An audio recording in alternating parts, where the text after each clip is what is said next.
Hey everybody, Wayland here. I'm going to tonight trim 2 brisket and these beef ribs. I'm going to cook them all day tomorrow. I'm going to do it again. I'm going to cook it on my pellet cooker for a while first while I'm at work, and then come home and roll smoke on them on Eileen behind me. So I'm going to see what temps I find this works best at, and make sure I don't let my firebox in the offset get too hot. I'm going to do finish wrapping in butcher paper with smoked tallow on all of it. So let's see how this goes. Let's trim everything up and get it ready for tomorrow morning.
Oh.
Okay.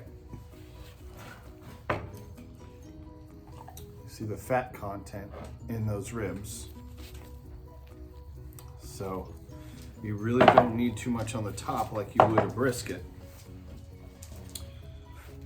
This part right here was really no meat under there. I'm gonna leave it attached to keep this meat on there. This meat right here may not really make it much through the cook. So really I've got 2 good bones on this one. The other one had 3 better bones. Try to get a good bit of the fat. We're gonna create a bark on top of there. There's enough fat intermuscular. These were at Costco at $5.99 a pound. So these are just for me to eat, but it is, you know, presentation's not as important, but I mean, I could be a little bit more tedious with some of this fat if I wanted to, but after the way I'm gonna cook it, it's all gonna look pretty uniform anyways.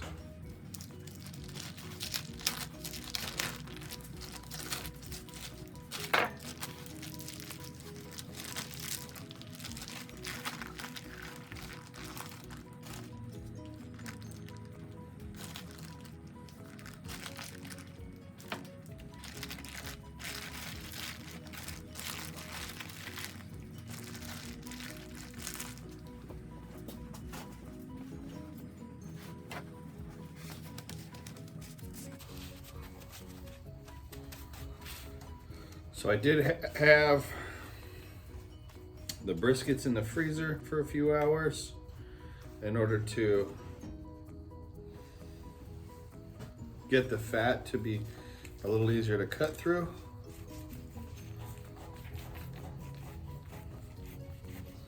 So it's always a recommendation. Okay, and I am gonna render fat into smoked tallow because frankly I love wrapping my briskets in it, and why not? And that's a shame.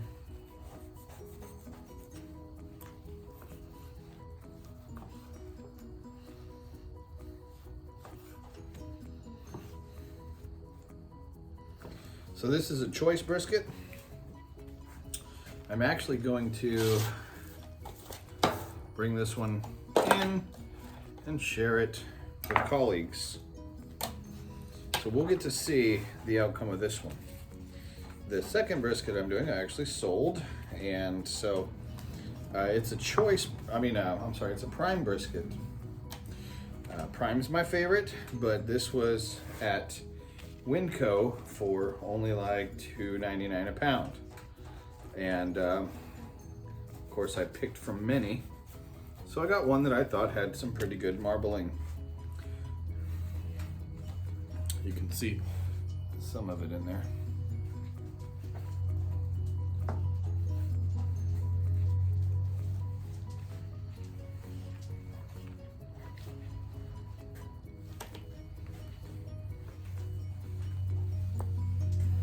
I usually like to cut the fat pieces up a little smaller.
Okay, lays pretty evenly, pretty uniform. This is going to be my bottom side. I'm not too concerned about all this stuff. I find trying to get all that off is not as helpful. This sits pretty well, so most of the fat will just run off the side. I don't mind leaving this because it keeps the whole thing a good shape. So I've been tempted before to dig out a lot more of this fat. Well, this is pretty hard. Yeah. But that means you have to cut off more of the meat.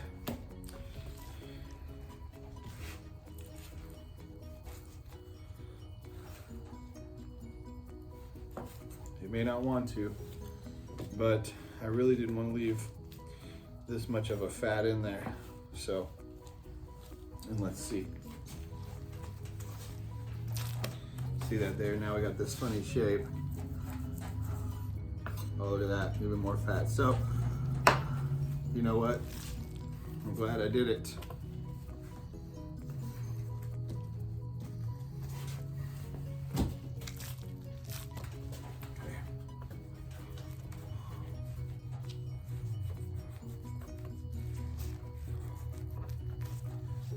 I thought in the past, I'll just leave that stuff, but it crisps up. And I'm actually chopping this beef and trying to get some more fat off it because we're going to use it for tomorrow night's supper in burritos that my wife will make out of the stew meat.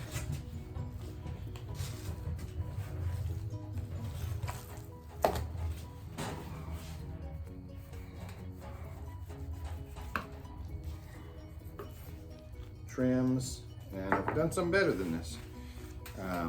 Depends on the cut too, how much meat fat you find in the meat parts, but you want it to be a pretty good shape without too many points on it. I don't like to dig down in here. I find this is fine. I don't mind cutting that off a little bit later. I like to keep the shape. It looks a little bit better, and that fat right there, some of it will render down and help keep some juice on there. So this is one all trimmed up. I'm gonna trim up the other one, and then I'm gonna season them. Salt, pepper, garlic, and Lowry's. Okay, a good coat of that. And I'm gonna put them on the pellet cooker in the morning. I'm gonna put them on at 160 degrees. I'm gonna try that, 160. And I'm gonna run them for about 9 hours at 160 degrees in the pellet cooker.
but I have only cooked these 1 or 2 other times, so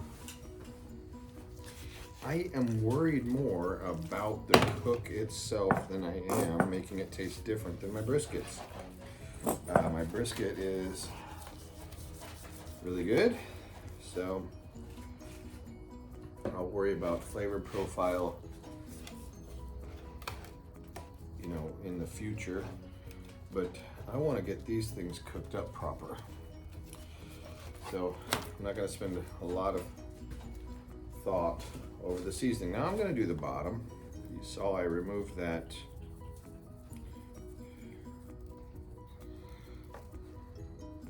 membrane. We'll see if we can't just keep a taste there, but there's not very much to eat on the bottom. But I want it to be consistent. I want to have a nice exterior finish. I'm going to get the tops, the bottoms, and the sides. Oh, there's some great marbling in these ribs though.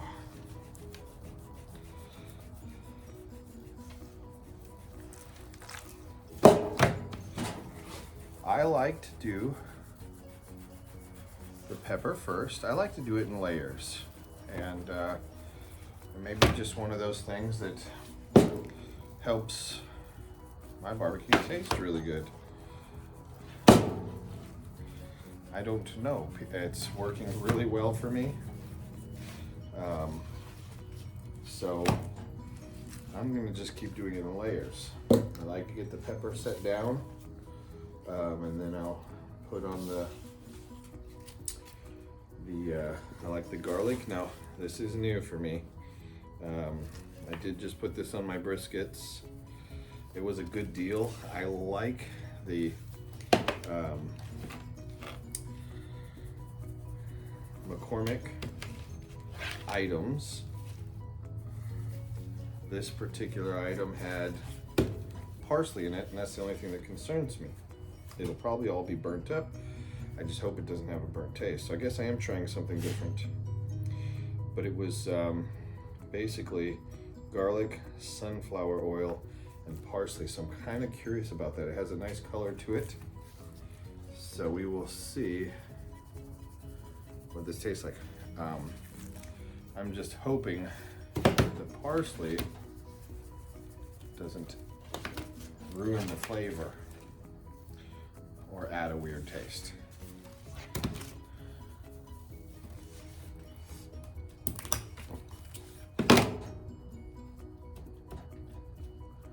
Yeah, and don't forget where you left off.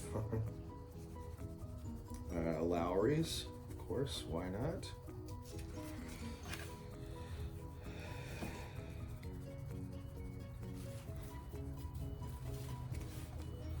And Lowry's has a good amount of saltiness to it.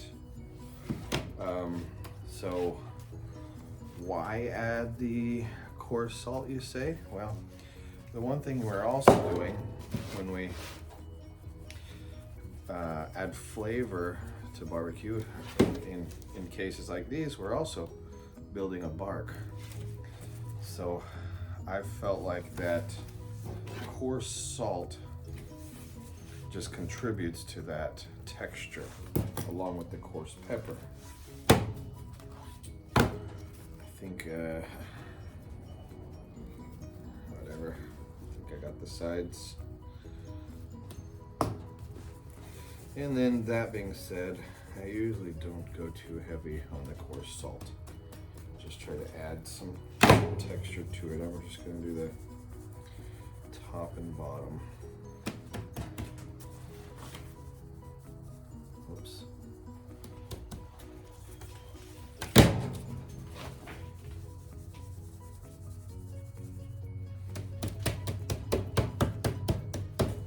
There you go. So I'm actually preparing these overnight.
So I'm gonna check on this, but I like to kind of keep that just a little bit open. Fire was getting a little bit low. I'm gonna throw a couple sticks on like this for now, and that ought to continue to keep me about where I want to be. Let's see what it looks like in there. Oh, everything is darkening up nicely. So yeah, I'll come back on this pretty quick here, but yep, notifying me attempts got low. So yeah, I'm gonna shut this down.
Hey everybody. So I'm not sure what I'll be able to include into this video.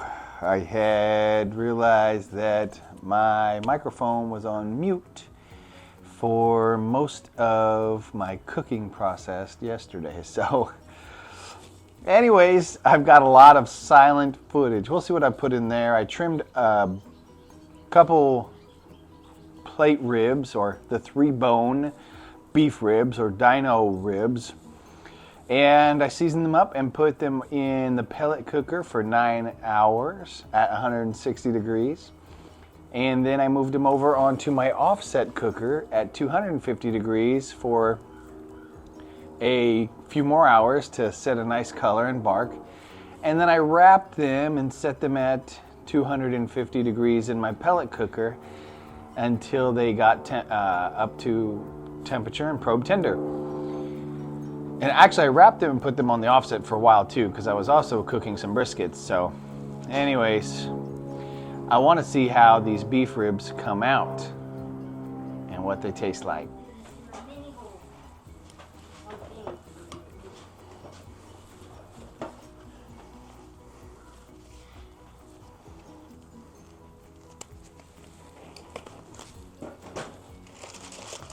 So these have actually sat in the oven at 150 degrees overnight, just like I would do a brisket. I've not done these many times. This is probably the 3rd time I've done them. So I don't know if that's absolutely best. Let's see. Okay, that bone really just wants to come right out.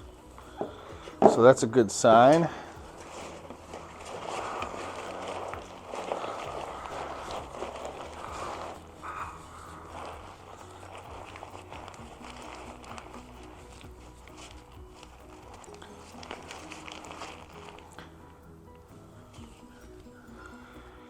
Yep, so that bone pulls right out. So, you want to eat the bone? No. Think I should give it to the dogs? Yes, so this pulls right out. That's an interesting thing that kind of came out with it. Wow. All right, so amazing. Okay, exterior is a little maybe firm. I think I'm cutting it right. That's really yummy. Oh, it's definitely tender and juicy. Hate the lighting in here. I might have this backwards. Okay, so that's kind of interesting, the fat in there. So this is where the bone was. So that's in between the bone. Kind of interesting piece. These were at Costco. They were $5.99 a pound. That's a little better. Let's look at this piece. Oh, whoops. Didn't cut that all the way through. Now that looks pretty good.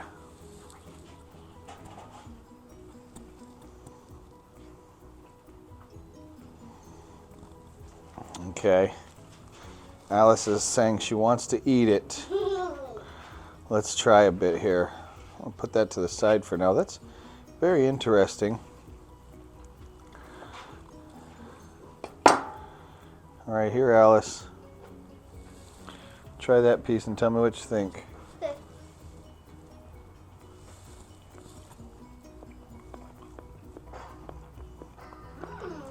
Wow. Lots of moisture. And very, very tender.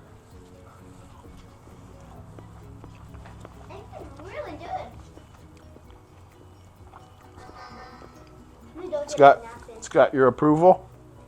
I really love it. Very good. That's a very good piece. Supreme smoke ring there. Fabulous bark. Super tender. This came out really good. A bunch of bones.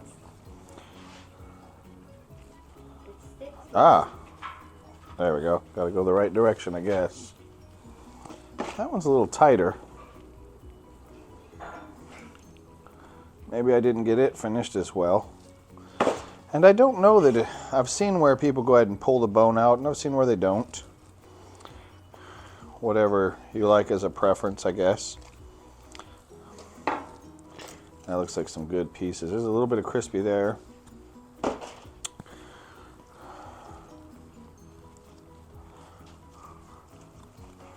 Wow.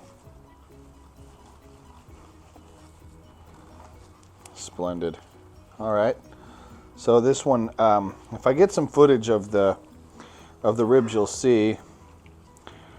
Oh, I totally cut that the wrong way, but that's okay. It's actually a splendid piece there.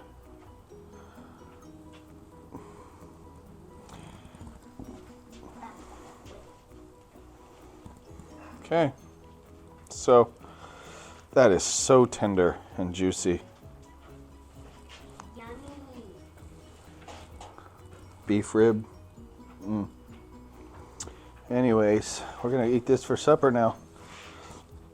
So like I said, I had went ahead and trimmed them up a little bit, got the fat off, and as much as I felt like I needed to, and then seasoned them with salt, pepper, Lowry's, and garlic, just like I would a brisket. It tastes really good. You can season it whatever flavor profile you prefer. I cooked them at 160 degrees in my pellet cooker for 9 hours. And then I rolled smoke on them in my offset at 250 degrees until I thought they were dark enough to wrap. And then I wrapped them and continued to cook them at 250 degrees until they were finished. And the result here is actually very good. I'm very well pleased. So anyways, thanks for watching. Till next time.